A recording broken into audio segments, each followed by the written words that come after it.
நிறுவனம் வந்து இப்போ புதுசாக சைட்டு லான்ச் பண்ணியிருக்காங்க. எங்கே அப்படின்னா பொன்னேரிக்கு அடுத்து பெர்லேம்பாக்கத்தில். அதாவது பொன்னேரிலேருந்து மீஞ்சூர் பழையற்காடு போகிற அது மெயின் ரோட்லேருந்து கரெக்டாக 1 கிலோமீட்டர் தான் இருக்குது. அந்த 1 கிலோமீட்டரில் இருக்கிற சைட்டு தான் இந்த சைட்டு. ஆல்ரெடி இந்த சைட்டில் பார்த்தீங்க அப்படின்னா நம்மளுக்கு ஃபஸ்ட்டே வந்து 2 வருஷத்துக்கு முன்னாடி சைட்டு போட்டிருந்தாங்க. வெறும் 300 ரூபா தான் ஸ்கொயர் ஃபீட் போட்டாங்க. அந்த சைட்டு உள்ளேயும் பார்த்தீங்கன்னா நம்மளுக்கு 2 வீடு கட்டியும் இது பண்ணாங்க. அது சோல்ட் அவுட் ஆகிடுச்சு. நல்லபடியாக எல்லாமே வாங்கிட்டாங்க. இப்போ அதுக்கு அடுத்தது பார்த்தீங்கன்னா 2 வருஷத்துக்கு பிறகு இப்போ புதுசாக இப்போ திருப்பி நம்ம லான்ச் பண்ணியிருக்காங்க.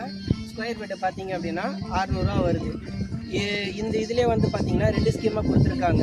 ஒன்று வந்து நெட் கேஷில் வாங்குறவங்களுக்கு 600 ரூபாவும், 60 மாதத்தில் வாங்குறவங்களுக்கு வந்து ஸ்கொயர் ஃபீட் 150 ரூபா எக்ஸ்ட்ராவும், 30 மாதத்தில் வந்து முடிக்கிற மாதிரி இருந்தீங்க அப்படின்னா உங்களுக்கு வந்து எக்ஸ்ட்ரா வந்து 75 ரூபா வந்து ஸ்கொயர் ஃபீட்டுக்கு கொடுக்குறாங்க. நம்ம சைட்டை சுற்றி பார்த்தீங்க அப்படின்னா வீடுங்க தான் இருக்குது. பாருங்கள், சைட்டு பிரம்மாண்டமாக இருக்குது, சூப்பராகவும் இருக்குது. நன்றி, வணக்கம்.